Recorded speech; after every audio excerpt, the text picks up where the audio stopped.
Kalen spat a mouthful of blood onto the deck and forced his trembling legs to lock straight, once again placing his shattered body between the cowering child and the humming plasma rod. The Scarret lunged, their jagged shadows swallowing the light. The weight of this moment asks a question only you can answer. What is the price of a soul's transformation? Subscribe to our chronicle to witness every sacrifice, and let us step back into the quiet before the scream. 6 hours earlier, Kalen's biggest concern had been a jammed hydraulic seal on a Grade 4 freighter. The grease on his coveralls was thick, smelling of ozone and stale life support air, a familiar grit that defined his solitary existence at Ethelgard Terminus. He worked with a rhythmic, mechanical detachment, moving crates and checking manifests while the station hummed around him. He was a ghost in the machine, a laborer who lived in a habitat module no larger than a coffin, and spoke to no one. By the end of his shift, the terminus was a cacophony of docking whistles and distant thruster roars. Kalen was stowing his gear when a sound cut through the industrial thrum, a thin, muffled cry, vibrating through the bulkhead of a restricted maintenance conduit.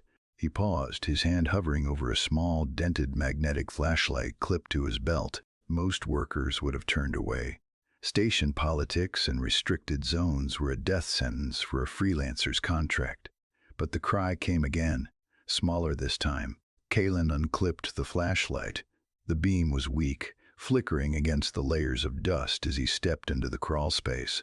He didn't step into that tunnel to be a hero. He stepped in because she was small, and they were not. The air inside grew cold, thick with the scent of damp metal and something sharper fear. He moved deeper into the dark, the flashlight beam dancing over rusted pipes until it landed on a pair of iridescent eyes. Renari, a young Lunari girl, was backed into a dead-end corner. Hovering over her were 3 Scarret mercenaries, their plated hides glistening like wet obsidian in the weak light. They held plasma rods that pulsed with a rhythmic, predatory violet glow.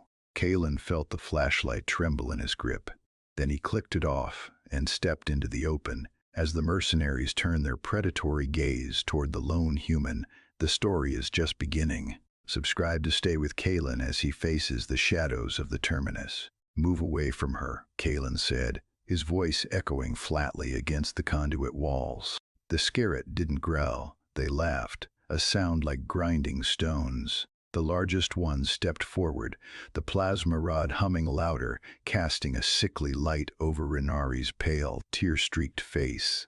Kalen didn't have a weapon, only the dented flashlight and the stubborn set of his jaw. He moved into the gap, his shoulder brushing the cold wall as he stood his ground.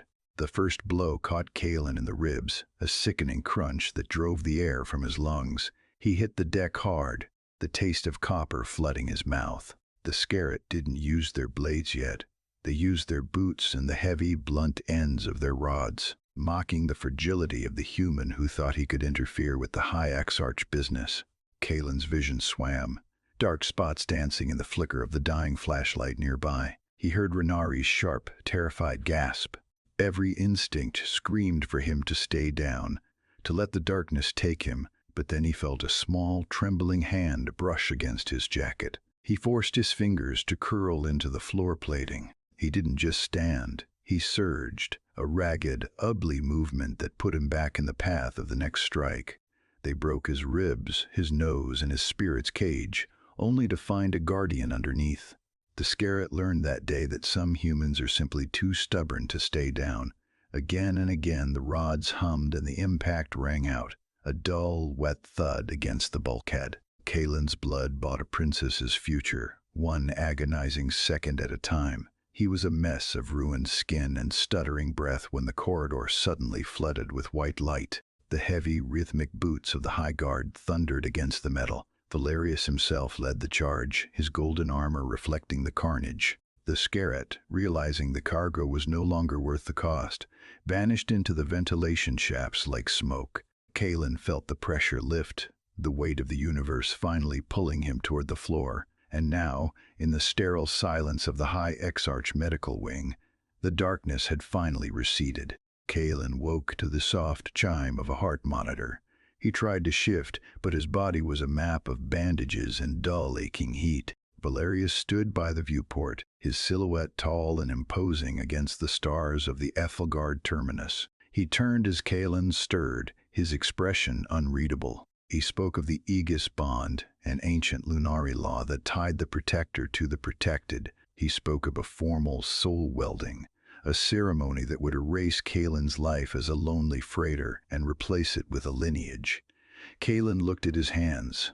They were scarred, the nails still stained with the grease of a life he no longer recognized.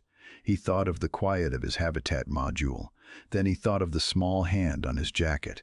"I accept," Kalen whispered, the words scratching at his throat. Does a hero choose his fate, or does the fate choose the man? Subscribe to follow Kalen's transition into the elite High Guard in tomorrow's update. The transition was swift. Months later, Kalen stood in the palace, the silk of a father guardian's robes heavy on his shoulders. He looked toward the mantel above the grand hearth. There, stripped of its utility but polished until it shone like a jewel, sat the small, dented magnetic flashlight. It no longer pierced the dark of a maintenance tunnel, but it remained a silent witness to the night a laborer became a father.